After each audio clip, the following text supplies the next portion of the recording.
பழைய மக்களுக்கு பாதிக்கப்பட்ட மக்களோடு முத்தரப்பு பேச்சுவார்த்தை என்எல்சி மாவட்ட ஆட்சியர் பாதிக்கப்பட்ட மக்கள் அவர்களை கொண்டு பேச்சுவார்த்தை நடத்தினோம். இதில் இடைத்தரகர்களே இருக்கக்கூடாது என்பது இந்த போராட்ட குழுவினுடைய கோரிக்கை. அதே மாதிரி 2017ஆம் ஆண்டு கணக்கெடுக்கப்பட்ட போது இந்த பகுதியில் 600 குடும்பத் தலைவர்கள் குடும்ப அட்டைகளை மட்டும் கணக்கெடுத்திருக்கிறார்கள். அதற்கு பிறகு திருமணம் செய்து கணவன் மனைவி பிள்ளை செல்வங்களோடு தனி குடுத்தனம் வாழ்கிறார்கள். அவர்களை நாங்கள் கணக்கெடுக்க மாட்டோம் என்று மறுத்திருக்கிறது என்எல்சி நிர்வாகம்.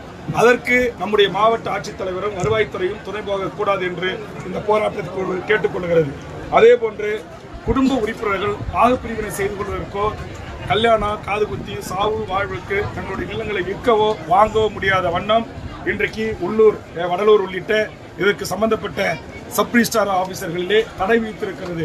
அந்த தடை உடனடியாக தமிழக அரசு கட்டுப்பாட்டில் தான் இருக்கிறது. மாண்புமிகு தமிழக முதல்வர் அமைச்சர் உடனடியாக அந்த தடைகளை நீக்க வேண்டும் என்று கேட்டுக்கொள்கிறோம்.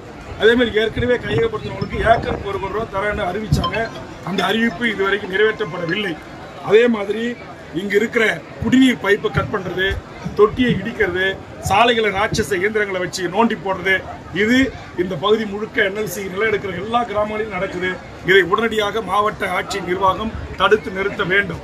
எலக்ட்ரிக்கலை கட் பண்றது, சாலையை இடிக்கிறது, கோயிலை இடிக்கிறது, சர்ச்சை இடிக்கிறது, இங்க இருக்கிற மசூதியை இடிக்கிறது, இதெல்லாம் கூடாது.